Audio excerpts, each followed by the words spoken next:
Nityananda,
नष्टप्रायेषु भद्रेषु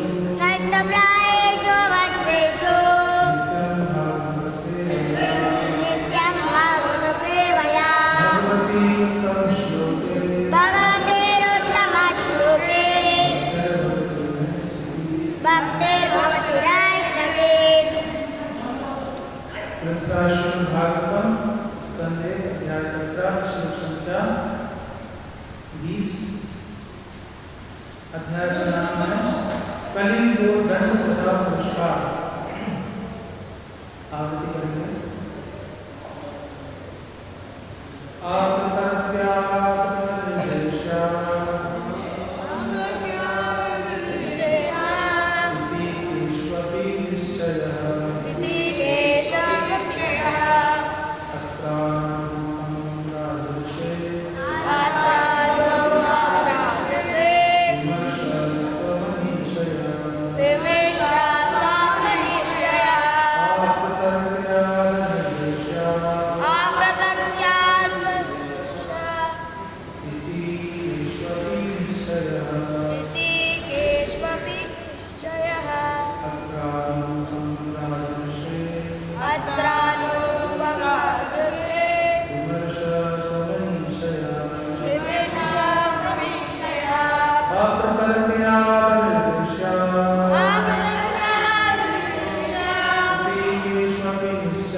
तर्क शक्ति से परे अनिर्देश्यात्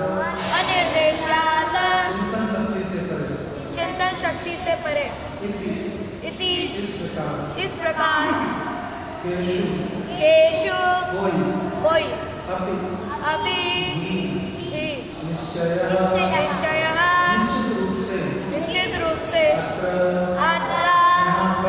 यहाँ पर अनुरूपम उनमें से सही उचित राजर्षि हे राजर्षि विमर्शा अपने आप निर्णय लो स्व अपनी मनुष्य बुद्धि की शक्ति द्वारा कुछ ऐसे भी चिंतक हैं जिनका विश्वास है कि ना तो तर्क द्वारा कष्ट का कारण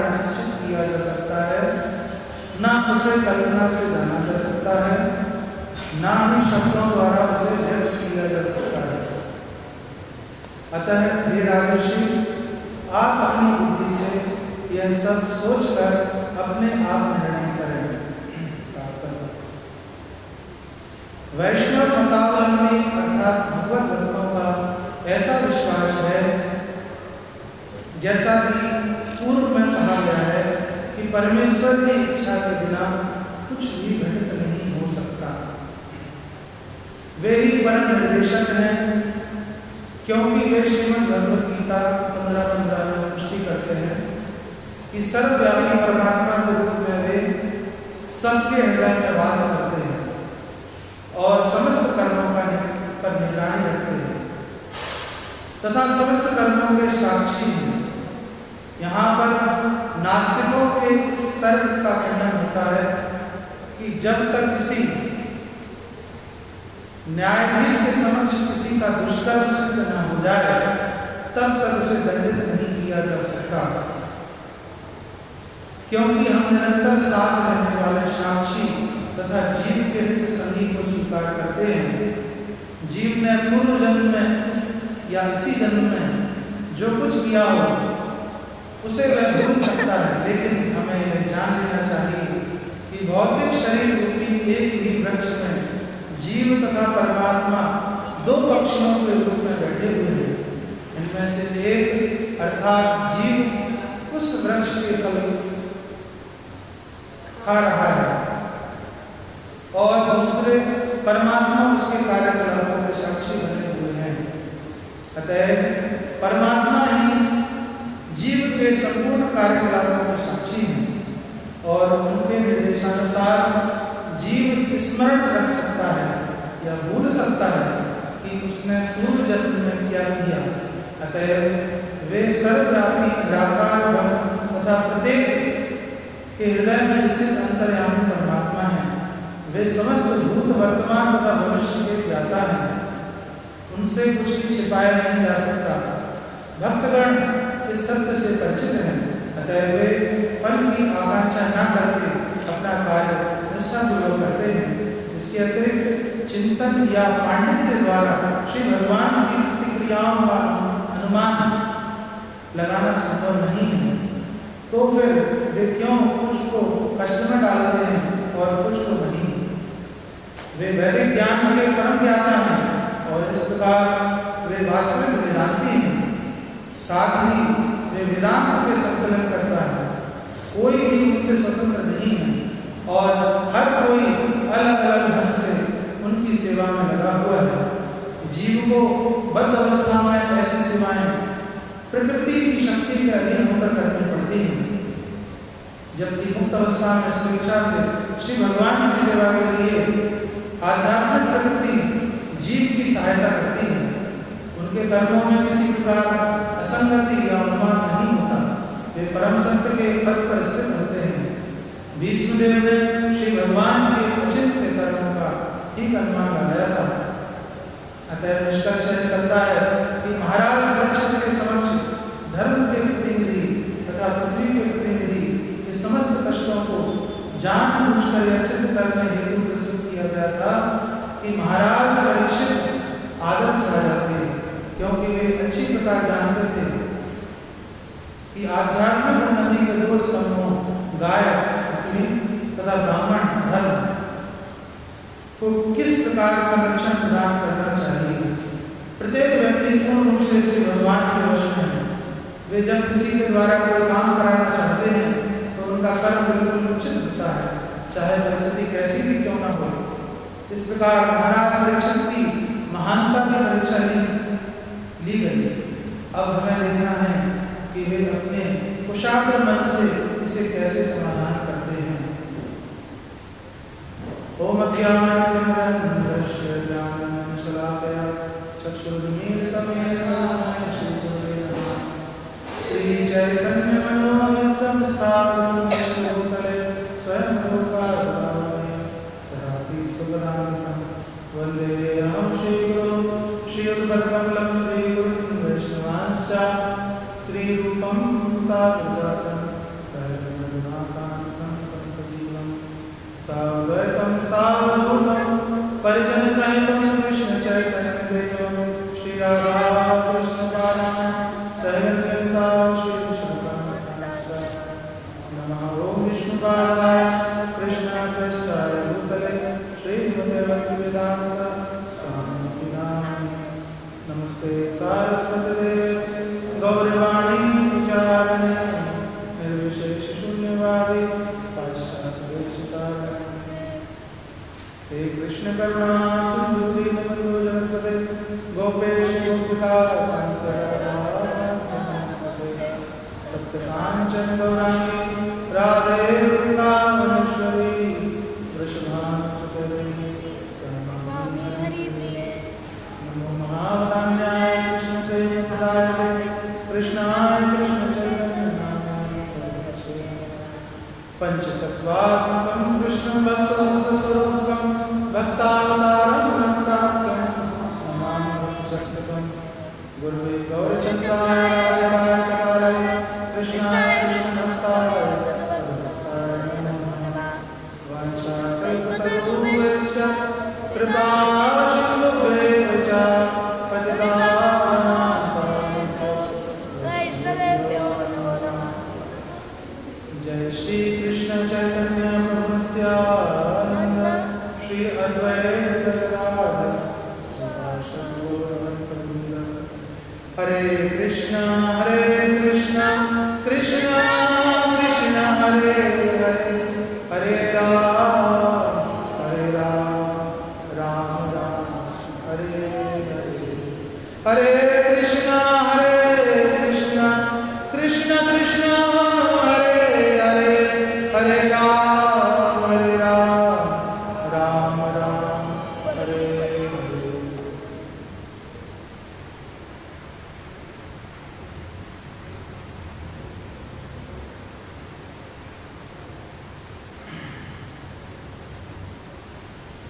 हरे कृष्ण बोलिए हरे कृष्ण। हरे कृष्ण। तो हम सभी श्रीमद् भागवत जो ग्रंथराज है और तो परसों ही भद्र पूर्णिमा मनाए बड़े धूमधाम से। तो श्रीमद् भागवत अमल पुराण है और भगवान को जानने का सर्वोत्तम साधन है, समझने का, जो कि भगवान की भक्ति से ओतप्रोत है।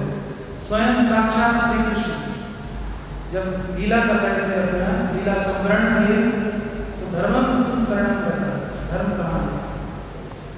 तो श्रीमद् भागवत साक्षात भगवान को प्रकट है कलिकाल में, और कलिकाल में नाम रूपे कृष्ण अवतार, नाम के रूप में भी प्रकट है भगवान और भागवत के रूप में भी प्रकट है भगवान। तो हम इसका लाभ ले सकते हैं, इस तरह का उपयोग कर सकते हैं। और बड़ा ही हमें आनंद हुआ, हर्ष हुआ, प्रसन्नता हुई महाराज ने देखकर कि महाराज नई जनरेशन अर्थात नई पीढ़ी के महाराज प्रभुपाद के सन्यासी शिष्य हुए, उनके शिष्य अर्थात प्रभुपाद के प्रशिष्य। तो नई जनरेशन में उनका कितना उत्साह है, कितना लीनता है, प्रयास है। 108 परिक्रमा करना तुलसी महारानी की या मंदिर की, और जप करना बड़े ध्यानपूर्वक प्रयासपूर्वक, भगवान की प्रसन्नता के लिए कार्य करना, उत्साही रहना। जैसे कि एक छात्र होता है, उसकी परीक्षा की घड़ी आती है, तो कुछ लोग उसी समय जाते हैं, हम जैसे परीक्षा आ गई क्या पढ़ेंगे। लेकिन जो ब्रिलियंट बड़े होशियार छात्र होते हैं, बहुत समझदार होते हैं, वो शुरू से तैयारी करते हैं और अच्छी तैयारी करते हैं, तो निश्चित रूप से वो टॉपर होते हैं। तो महाराज ने वो टॉपर छात्र के गुण लगे, दिव्य गुण, इसलिए तो महाराज कहते हैं जो अच्छा शिष्य ही अच्छा गुरु हो सकता है। अच्छा जब हम लोग शिष्य बनेंगे तो महाप्रभु का जैसे कोई आदेश करेगा, गुरु सभी को गुरु होने तैयारी करो, भजन करो, साधना करो, प्रचार करो। गुरु होना मतलब गुरु तत्व होता है, उसको स्वीकार करना, अच्छे से भक्ति करना, अभ्यास करना, पालन करना, नियमों पर चलना। जैसे कि उपदेश का वर्णन आता है, वाचो वेदम मनसा वेदम जिह्वा वेदम कर्मस्त वेदम एतान्येतानि वशेतरीया सर्वाणि सशिष्या। ये अनमोल वचन है, लेकिन कई बार जब किसी चीज की सुलभता हो जाती है तो उसकी वैल्यू कम हो जाती है, कम आने लगते हैं। गंगा जी के किनारे रहते हैं ना, तो वो रोज स्नान नहीं करते गंगा जी कई बार।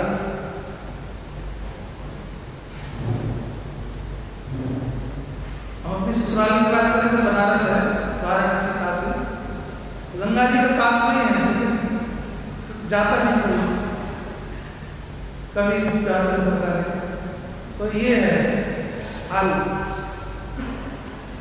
ऐसे ही हमें ये उपदेशात्मक नाम छोटा सा ग्रंथ देखने में लग रहा है, गड्डी गड्डी पड़ी रहती है सब भक्तों के पास या प्रचारकों के पास, बस डिस्ट्रीब्यूटरों के पास, अरे बहुत सारी किताबें पड़ी, लेकिन वो अनमोल वचन है, बहुत हमें उन्नति को प्राप्त कराने वाले हैं। थोड़े से वचन हैं, छोटी सी पुस्तक है, बड़ी भारी है, छोटी छोटी मगर मोटी बात है, बोलता था ना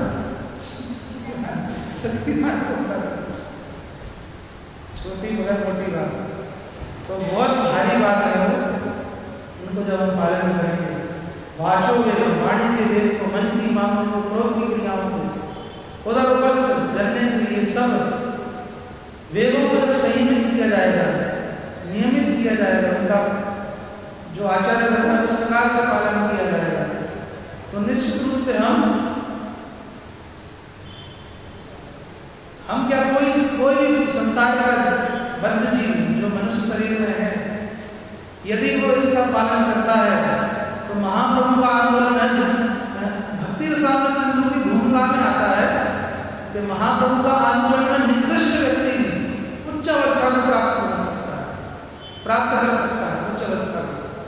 ये आंदोलन की महत्ता है, तभी तो ये आंदोलन करता है, आंदोलन सोए हुए को जगा देता है। आंदोलन सुप्त अवस्था में पड़े हुए हैं, संसार में इतनी कष्ट भोग रहे हैं, लेकिन जब ये पुस्तक पहुंचती है, कीर्तन पहुंचता है, प्रसाद पहुंचता है, तो जीव स्वीकृति को प्राप्त करता है और धीमे धीमे करके लगातार करता है, संगति करता है, तो चुंबक के कारण लोहे में चुंबकत्व आ जाता है।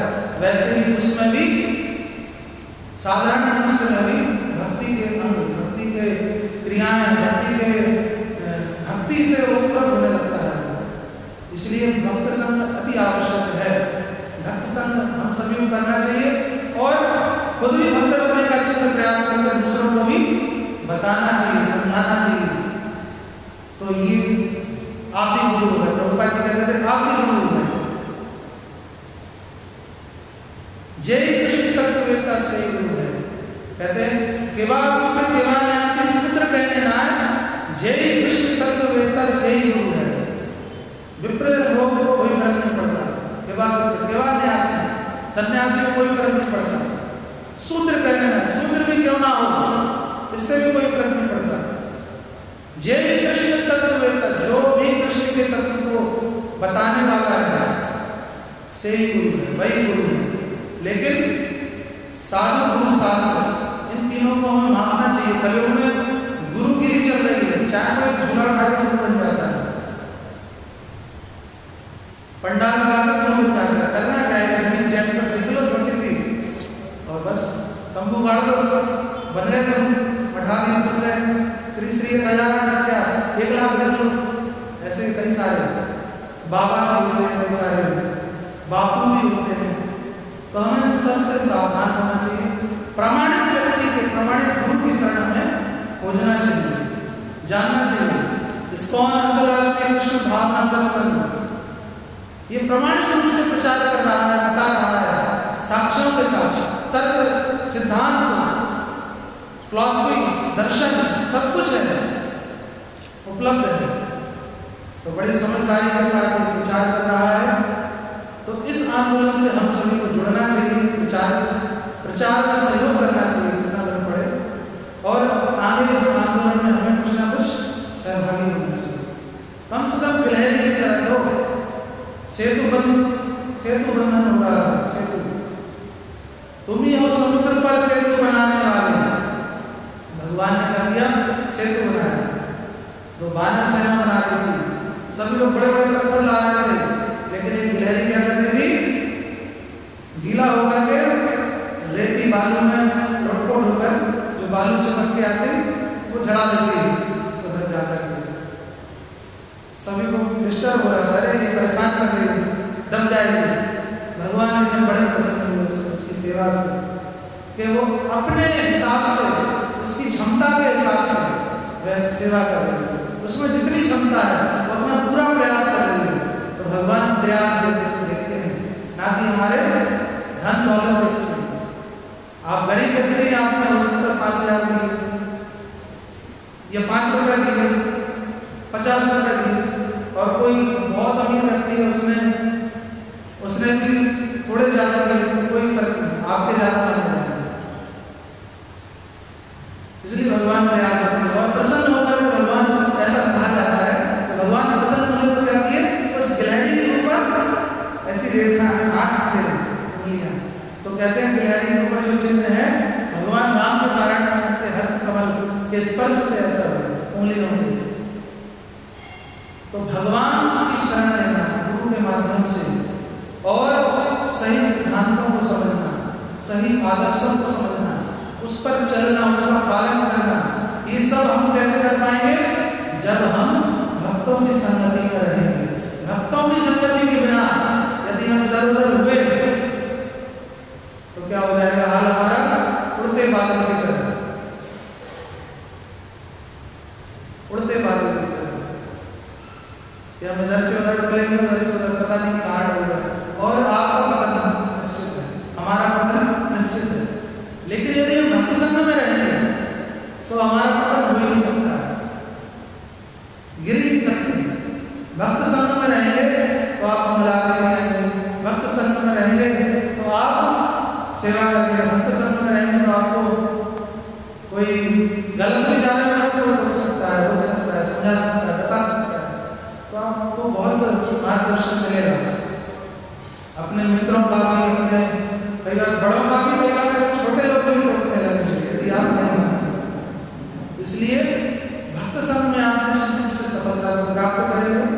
तो हमें ये भक्त संग प्राप्त हो रहा है। ग्रंथ श्रीमद् भागवतम प्रतिदिन प्रभुपाद जी ने दिया है कि प्रभुपाद जी महाभागवत, जय श्री गौरताय, श्री राधा भगवान की जय, श्री कृष्ण भगवान की जय, श्री दादा हमारे झांसी में रहे। तो प्रभुपाद जी महाभागवत शुद्ध भक्त हैं। रात को दिन भर जब भी समय मिलता था लेखन कार्य चलता रहता, करते थे, प्रचार करते थे, खुद बुक डिस्ट्रीब्यूशन करते थे, खुद ही चलता है। सोचिए कितने बड़े, आज सोच सकते थे अरे ये इतने बड़े महाराज हैं, ये इतने बड़े महाराज हैं, लेकिन प्रभुपाद जी तो सबके महाराजों के महाराज हैं, है ना। लेकिन वो भी जाकर के गली में कई बार बेहोश हो जाते थे, गिर जाते थे। तो ये स्थिति हुई, तब जाकर के झंडा गड़ा बढ़ाया पूरे विश्व में इस्कॉन का, कृष्ण भावना में सफलता। तो इतनी मेहनत है, हमें जो कुछ भी मिल पा रहा है सब प्रभुपाद जी की कृपा, उनके शिष्यों का कृपा प्रसाद, ये सब हमको मिल रहा है।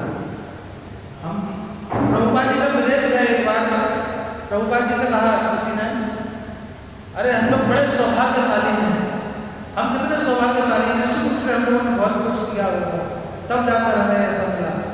प्रभुपाद जी ने कहा नहीं, तुम लोग सौभाग्यशाली नहीं हो, सौभाग्यशाली तुम लोग मेरे गुरु की कृपा से हुए।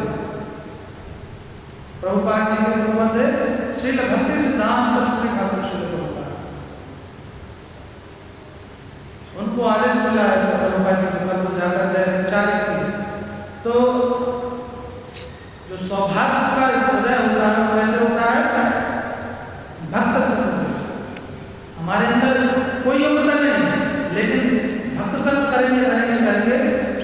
चुंबक के स्पर्श से लोहा में भी चुंबकत्व आ जाएगा, प्रभाव आएगा। कैसे समास्ते सुरा, कैसे वो श्लोक देवताओं को प्रकट हो जाएंगे। यस्यास्ति भक्ति भगवती, हाँ हम निकाल देंगे। यस्यास्ति भक्ति भगवती किंचना समास्ते सुरा, निकालो यस्यास्ति भक्ति। यदि कोई भक्ति का पालन करता है, पालन करता है, भक्ति संग करता है, तो निश्चित रूप से क्या होने वाला है? देवताओं का गुण प्रकट होगा। 5-18 बार। तो निश्चित रूप से क्या होने वाला होता है? देवताओं के गुण प्रकट होने लगते हैं 5-18 बार।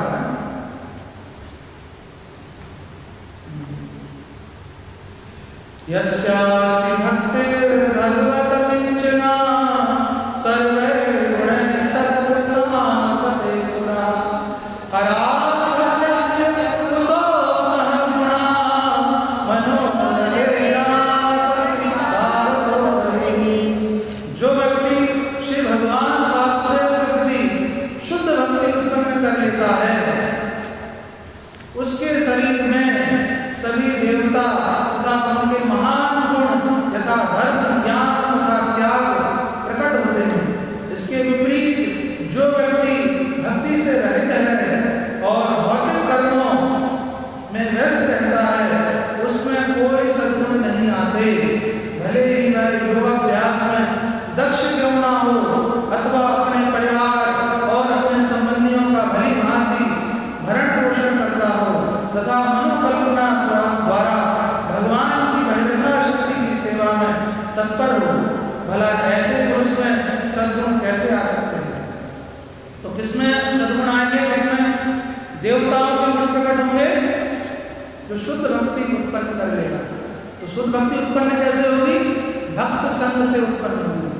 शुद्ध भक्तों के सन्निधि में रहेंगे जब हम, गुरु के मार्गदर्शन में चलेंगे जब हम, इसलिए वैरी भक्ति कहा गया। इसका पालन हम लोग दृढ़ता के साथ करेंगे। रुचि नहीं है तब भी करेंगे। आज दुकान खोलने का मन नहीं है, परम पूज्य राधा महाराज बताते, तो क्या होता है? बिना मन के भी दुकान खोल लो तो क्या होता है? ध्वनि तो हो जाती है कि नहीं होती? ग्राहक आते और सामान मिलेगा, ध्वनि हो गई।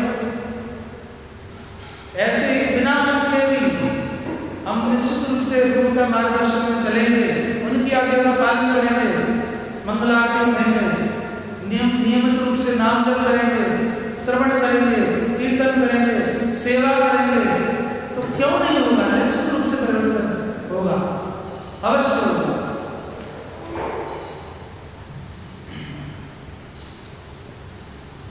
तो यहाँ पर जो वार्तालाप हो रही है बैल और धर्म रूपी बैल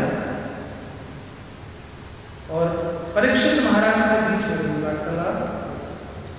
जो धर्म रूपी बैल है वो बोल रहे हैं, बता रहे हैं कि कुछ ऐसे भी चिंतक हैं जिनका विश्वास है कि ना तो तर्क द्वारा कष्ट का कारण निश्चित किया जा सकता है। 20 कुछ ऐसे, यही श्लोक लगा आज का है, कुछ ऐसे भी चिंतक हैं जिनका विश्वास है कि ना तो तर्क द्वारा कष्ट का कारण निश्चित किया जा सकता है। ऐसे भी चिंतक हैं, कई सारे चिंतक हैं, उनमें कुछ ऐसे हैं कि उनका विश्वास है कि ना तो तर्क द्वारा कष्ट का कारण निश्चित किया जा सकता है, कि तर्क से समझ जाए कि ये कारण है, क्योंकि सिम्टम्स देख के कुछ उनमें हिंदी में जाता है, कुछ उनमें प्रभाव, उसके लक्षण देख के बताएंगे कि ऐसा है तो ऐसा हुआ हो तब ऐसा है। लेकिन बता रहे हैं कि कष्ट का कारण जरूर नहीं तर्क द्वारा निश्चित किया जा सकता है। कुछ ऐसे चिंतक वो ऐसा बताते हैं। न उसे कल्पना से जाना जा सकता है, किसी प्रकार की कोई कल्पना से नहीं जाना जा सकता है। कोई कल्पना करे कि ऐसा होगा, इस कारण से ऐसा हुआ होगा, तब जाकर के वैसा हो गया, ऐसे नहीं जाना जा सकता। कष्ट का कारण कुछ ऐसे चिंतक हैं, वो बताते हैं, ना ही शब्दों द्वारा उसे व्यक्त किया जा सकता है।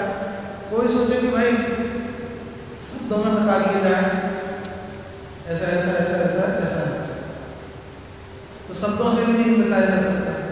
अतः हे राजर्षि, आप अपनी बुद्धि से यह सब सोचकर अपने आप निर्णय करें। संविधान में कुछ ऐसे नियम हैं कि जो अध्यक्ष होते हैं, विधानसभा अध्यक्ष या संसद के विशेष अधिपति, तो उनके पास एक वीटो पावर होती है, विशेष शक्ति होती है। उनको सलाह तो दी जाती है, बताया तो जाता है, लेकिन स्वविवेक से भी निर्णय लेना होता है। उनको दिया जाता है आप स्वविवेक से निर्णय लें, स्वविवेक। यहाँ पर भी यही कह दिया गया कि अतः हे राजर्षि, आप परीक्षित महाराज, हे राजर्षि, आप अपनी बुद्धि से यह सब सोचकर अपने आप निर्णय करें। अपनी बुद्धि से सोचें, विचार करें और स्वतः ही आप निर्णय करें।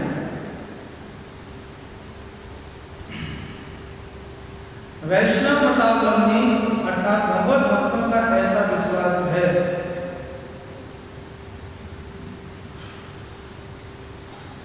जैसा कि पूर्व में कहा गया है कि परमेश्वर की इच्छा के बिना कुछ भी घटित नहीं हो सकता। पूर्व में आया था कि भगवान की इच्छा के बिना कुछ भी घटित नहीं हो सकता। प्रभुपाद जी भगवद गीता के तात्पर्य में भी दिए हैं कि उनकी इच्छा के बिना एक पत्ता भी नहीं हिलता है, एक पत्ता भी नहीं हिलता है।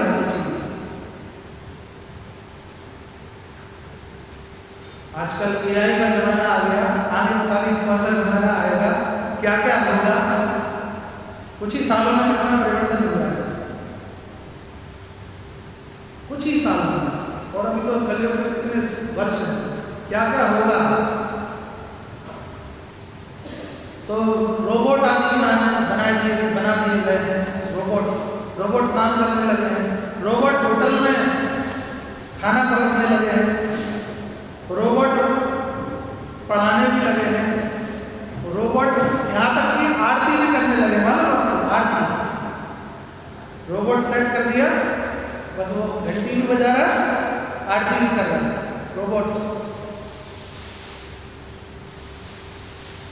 रोबोट में और मनुष्य की भावना से किए गए भाव में बहुत अंतर है। मिश्री और नमक का अंतर कह सकते हैं। दिखने में एक से लग सकते हैं, लेकिन बहुत अंतर है। इसलिए हम सभी को कोई भी सेवा करना है, मशीन की तरह नहीं करना है। मशीन की तरह करेंगे तो रोबोट वाला कर्मी हो जाएंगे।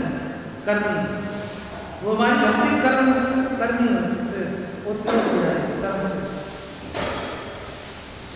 सेवा का कार्य करना बड़े प्रेम से, भाव से, तल्लीनता के साथ, लगन के साथ प्रयास भी करना है और बड़े भाव से करना है।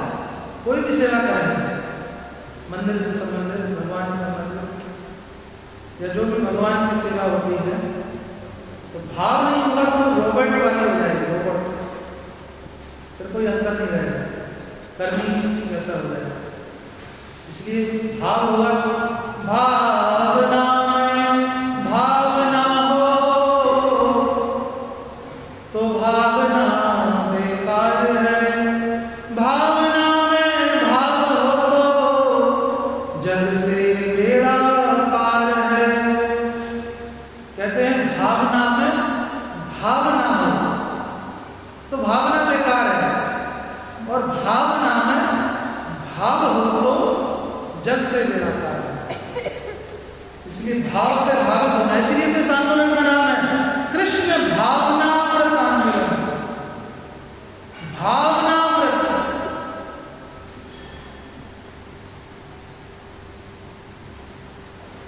और दूसरा अमृत निकाल, भगवान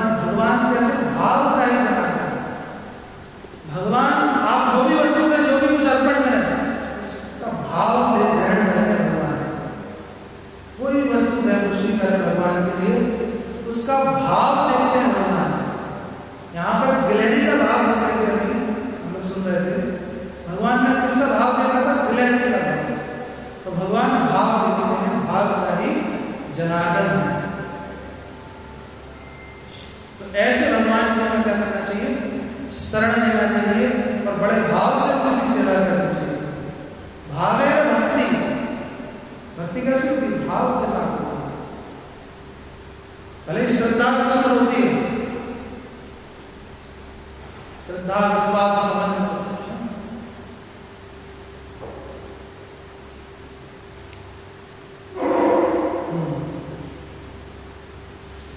अतः हे राजर्षि, आप अपनी बुद्धि से यह सब सोचकर अपने आप निर्णय करें।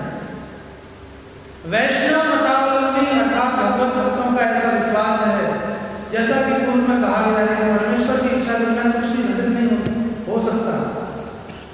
वे ही परम निर्देशक हैं, सुप्रीम डायरेक्टर है भगवान, परम निर्देशक। देवताओं को भी निर्देश देते हैं, सूर्य चंद्र सबको निर्देश, सभी भगवान के निर्देश का पालन करते हैं, ये कह सकते हैं। सभी भगवान के निर्देश के पालन करते हैं, बाध्य होते हैं पालन करने के लिए, लगे रहते हैं। एकला ईश्वर कृष्ण हार सर्वभृत, जारे जैसे नचाए तारे तैसे करने लगते हैं। जिसको भगवान जैसे नचाते हैं वैसे उसको नाचना पड़ता है। एकमात्र ईश्वर कौन है? कृष्ण, परमेश्वर श्री कृष्ण। बोलिए श्री कृष्ण, श्री कृष्ण, श्री कृष्ण, हरे कृष्ण, हरे कृष्ण, कृष्ण कृष्ण, हरे हरे, हरे राम, राम राम, हरे हरे। तो भगवान के नाम में भी बहुत दिव्य शक्तियां हैं। जब हम भगवान के नाम को लेते हैं तो अभिन्न त्वाम नाम नामिना, भगवान का नाम और नाम ही अभिन्न है, कोई भेद नहीं है, कोई अंतर नहीं है। साक्षात नाम के रूप में भगवान प्रकट होते हैं। तो ऐसे भगवान को हम पुकारते हैं तो भगवान हमारे साथ में है। कई बार हम सोचते हैं अकेला जैसे भगवान कभी हमें हुआ है कई बार, तो ऐसा सोचना नहीं चाहिए, क्योंकि भगवान हमारे साथ है। प्रभुपाद जी का निर्देश है, वो भी तो अकेले रहते हैं, लेकिन वो अकेले थे, उनके साथ कौन थे? कृष्ण, श्री कृष्ण, भगवान श्री कृष्ण। और देखते हैं कि जहां जैसे जैसे जैसे हो रहा है तो कौन संभालने वाला है? भगवान स्वयं श्री कृष्ण उसको संभाल रहे हैं। अर्थात भगवान हमारे साथ में है। तो हम जब भी नाम लेते हैं तो और भगवान का संग हमको प्राप्त होता है, सानिध्य मिलता है। तो जितना हम सानिध्य लेंगे उतना हम मार्जन हमारा हो जाएगा। चेतो दर्पण मार्जनम भव महादावान निर्वापन, चित्त रूपी दर्पण का मार्जन हो जाएगा। समय हो चुका है, हमें दूसरी जगह प्रोग्राम को जाना है, तो इस प्रकार से 5 मिनट में पूरा करना है।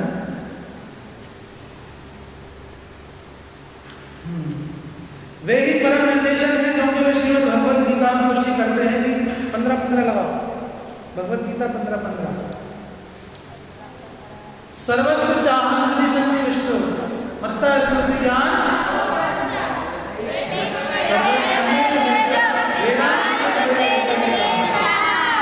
15-15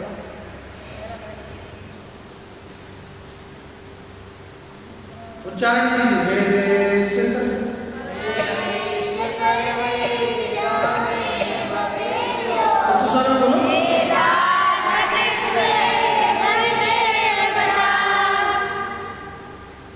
बोलो, पूरा बोलो, हो गया।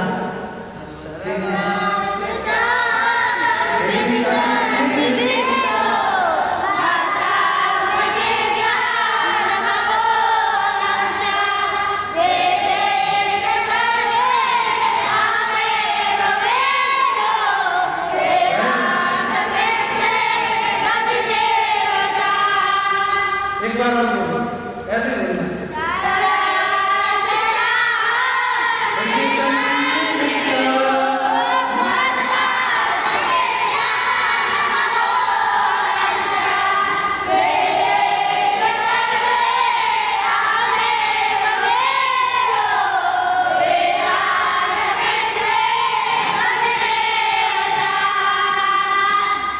मैं प्रत्येक जीव के हृदय में आसीन हूँ।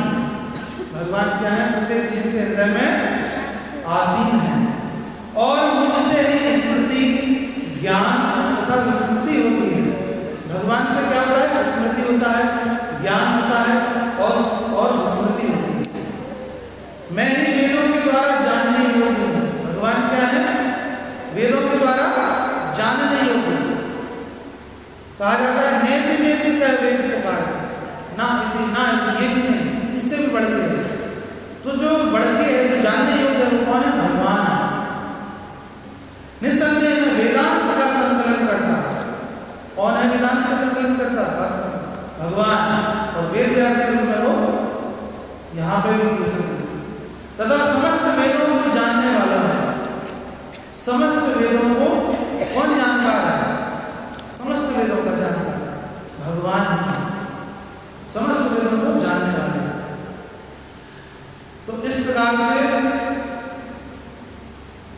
सर्वव्यापी परमात्मा के रूप में वे सबके हृदय में वास करते हैं। एक और आता है 1861 ईश्वर सर्वभूतानां हृदय से अर्जुन तिष्ठति। 1861 ब्राह्मण सर्वभूतानि यन्त्रारूढानि माया। 1861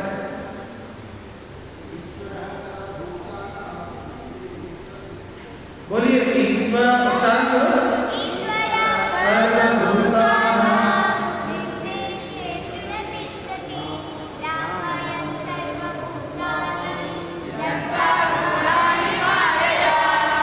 हे अर्जुन, परमेश्वर प्रत्येक जीव के हृदय में स्थित है। कैसे हैं? प्रत्येक जीव के हृदय में स्थित है। कौन है? परमेश्वर। हर एक जीव के हृदय में क्या करते हैं? स्थित रहते हैं, वास करते हैं। और भौतिक शक्ति से निर्मित यंत्र में सवार की भांति बैठे हैं। भौतिक शक्ति से जो निर्मित यंत्र होता है उसमें सवार की भांति बैठे हैं। देखिए भगवान भगवत गीता कब कहे थे? 5000 वर्ष पूर्व। भौतिक शक्ति से निर्मित यंत्र, हालांकि उस समय भी चलते थे, लेकिन इतिहासकारों ने मिटा दिया वो सब इतिहास, पुस्तकों को जला दिया, ग्रंथों को जला दिया, जिससे कि अब क्या मानते हैं हम लोग? बंदरों की संतान है, ऐसा मानते हैं वैज्ञानिक आज के। और ये मानते हैं कि पहले कुछ नहीं था, उड़ने वाले कुछ वाहन पहले सब थे जबकि। लेकिन भगवान ने हमें संकेत दे दिया इसी श्लोक में कि भौतिक शक्ति से निर्मित यंत्र, जो आज कार वगैरह देखने मिल रही है, टैक्सी, कार, ये सब गाड़ी, तो भगवान ने पहले यहाँ बता दिया कि भौतिक शक्ति से निर्मित यंत्र में सवार के भांति बैठे समस्त जीवों को अपनी माया से घुमा रहे हैं। जैसे कि आप टैक्सी वाले से कहें चलो इधर ले चलो और ले चलो, उधर से कहो चलो झांसी चलो, उधर से कहोगे अब चलो दतिया चलो, तो आप क्या मानेंगे?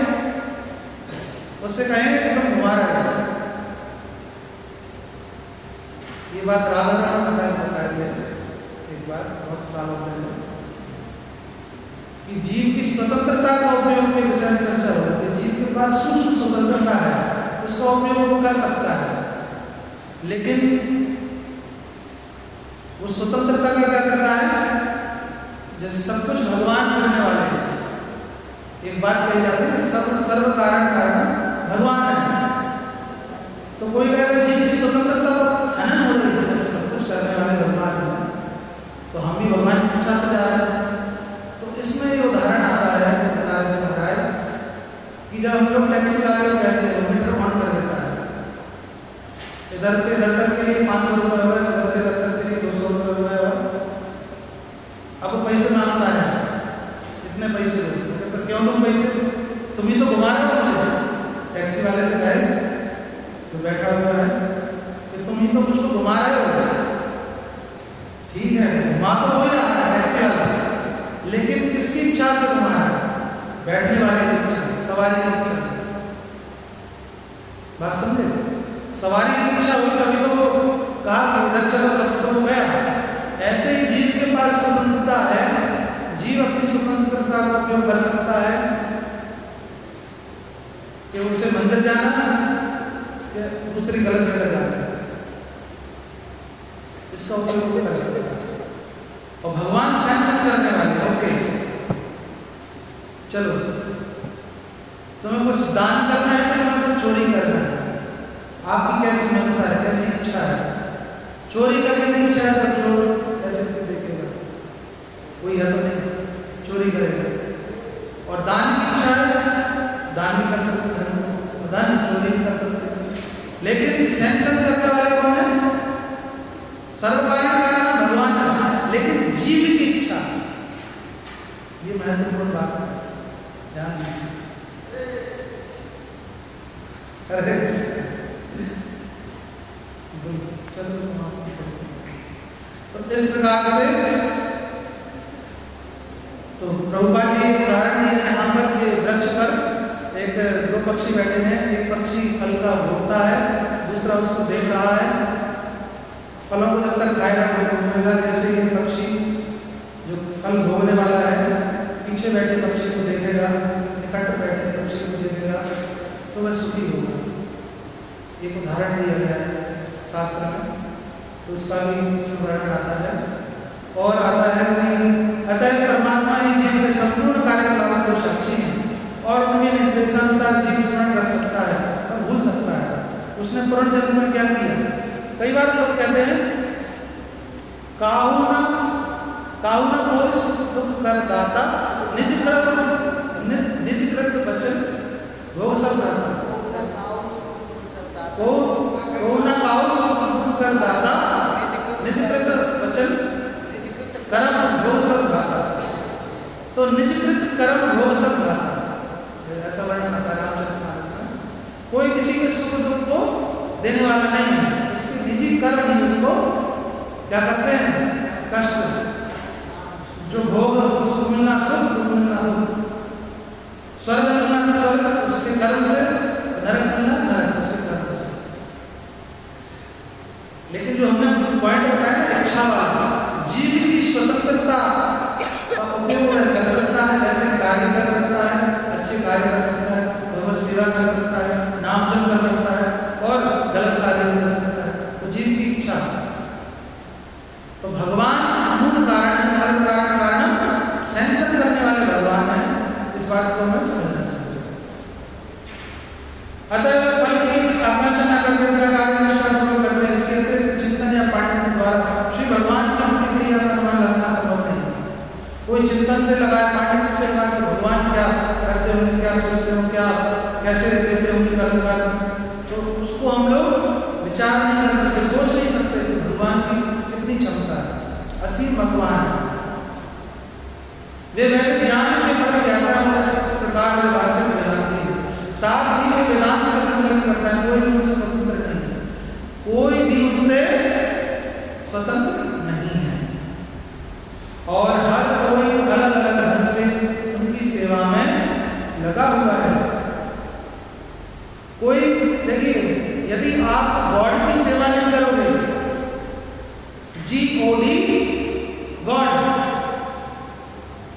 गॉड की सेवा नहीं करोगे तो 16 पार्क में डॉग को घुमाना पड़ेगा, उसकी सेवा करनी पड़ेगी। GOD गॉड और DOD डॉग उल्टा हो जाएगा। यदि आप भगवान की सेवा नहीं करते, संसार में जीव भगवत सेवा में समर्पित नहीं होते हैं, GOD गॉड ईश्वर भगवान परमेश्वर श्री कृष्ण, उनकी सेवा नहीं करेंगे तो DOD डॉग की सेवा करनी पड़ेगी। इसलिए सेवा तो करनी पड़ेगी क्योंकि वो भाव है, सेवा का भाव है, सेवा करने का है। कोई ना कोई सुअर अपने बच्चों की सेवा करता है, चिड़िया अपने पक्षी की, अपने चूजे के प्यार लेने से छोटी चिड़िया की सेवा करते हैं, अपने बच्चे की। सब लोग सेवा का भाव है, लेकिन जब भगवान की सेवा करेंगे, भगवत अर्पित हो जाएंगे, भगवत समर्पित हो जाएंगे, तो हमारा जीवन सफल होगा निश्चित रूप से। जबकि मुक्त अवस्था में स्वेच्छा से भगवान की सेवा की आध्यात्मिक प्रवृत्ति जीव की सहायता करती है। मुक्त अवस्था में स्वतः ही सेवा का भाव आता है, लेकिन बद्ध अवस्था में हमें गुरु के आदेश से, कोई भक्त ने कहा है सेवा कर दो, अरे हो गई सेवा हो गई।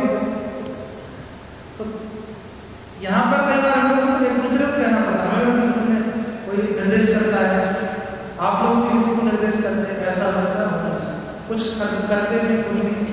तो इस प्रकार से बद्ध जीवन में हमें लगना पड़ता है, लेकिन जब मुक्त अवस्था में हो जाएंगे तो स्वतः ही सेवा का भाव आएगा, स्वतः ही सेवा हम लोग करेंगे। भीष्म देव ने श्री भगवान के चित्त कर्म का ठीक से अनुमान लगाया जाता है, निष्कर्ष निकलता है कि महाराज परीक्षित के समक्ष धर्म के प्रतिनिधि तथा पृथ्वी के प्रतिनिधि के समक्ष कष्टों को जानबूझकर सिद्ध करने हेतु प्रस्तुत किया गया था कि महाराज परीक्षित आदर्श राजा थे, क्योंकि वे अच्छे प्रकार से जानते थे।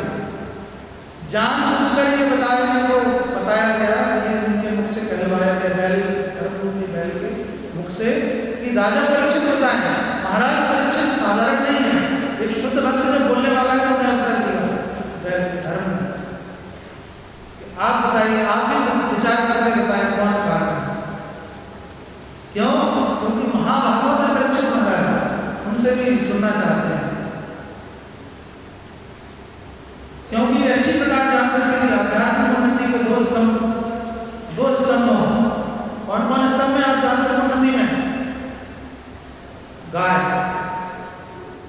आध्यात्मिक उन्नति में स्तंभ है गाय और ब्राह्मण, दो पिलर है बहुत मजबूत।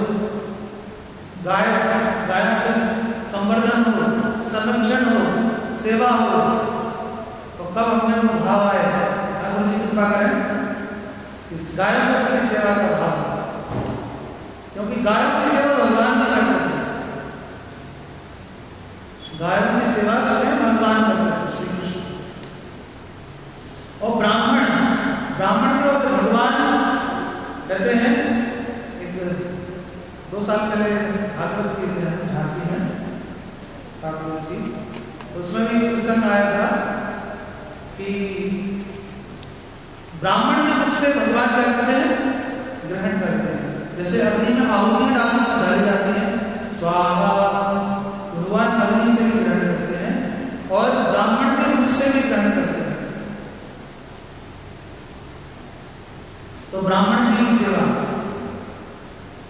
क्योंकि ब्राह्मण क्या है, लगा हुआ है अपनी तन्मयता के साथ, तल्लीनता के साथ समर्पित है, एक शुद्ध भक्त। ब्राह्मण गुणों से युक्त होना चाहिए, तब जाकर वो ब्राह्मण है। तो किस प्रकार संरक्षण प्रदान करना चाहिए गाय को, ब्राह्मण को, कैसे संरक्षण प्रदान करना चाहिए, ये परीक्षित महाराज को मालूम था, इसलिए वो सुनना चाहते थे। प्रत्येक व्यक्ति पूर्ण रूप से श्री भगवान के वश में है। वे जब किसी के द्वारा कोई काम कराना चाहते हैं तो उनका कर्म बिल्कुल उचित होता है। किसी के द्वारा कोई काम कराना चाहते हैं, भगवान को मुझसे जो कराना चाहते हैं वो करा लेते हैं, कैसी भी स्थिति हो, कैसी भी घोर स्थिति हो। भयंकर भीषण स्थिति थी महाभारत की, कितनी अक्षौणी सेनाएं थी आमने सामने तत्पर, और ये थोड़े से थे लेकिन फिर भी विजयी हुए। छोटी थी इनकी सेना पांडवों की, तो भगवान को जो कराना है वो करा लेते हैं। भगवान को आतताइयों को मरवाना था तो निश्चित रूप से महाभारत का युद्ध होना ही था।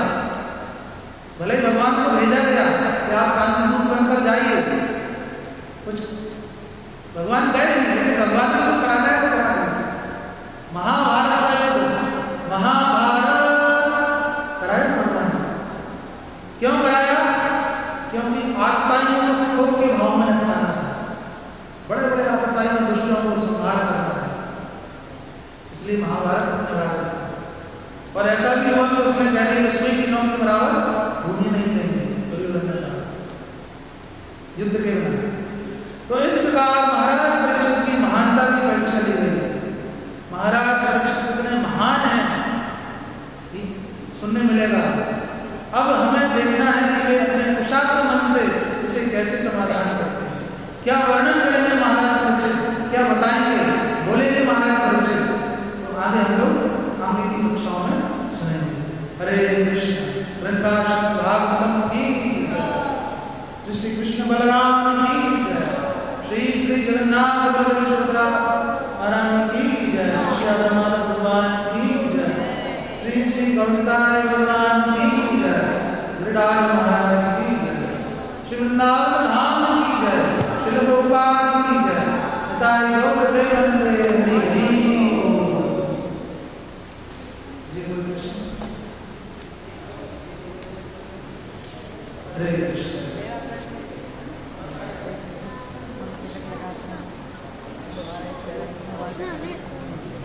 Krishna.